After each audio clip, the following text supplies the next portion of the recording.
Chapter 7. Sound of ch, sh, th and k. When we combine alphabets C and H together, it produces a sound ch, as in bench, watch, chick, torch, cherry, chocolate.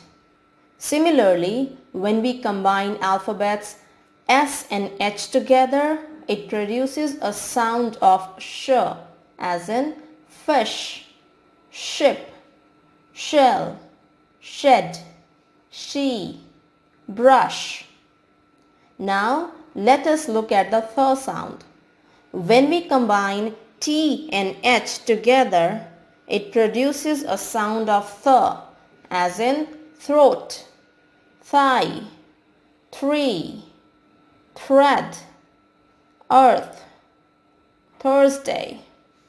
And the last one is k sound. When we combine C and K alphabet together, it produces the sound of k, as in stick, flock, lock, block, truck, snack.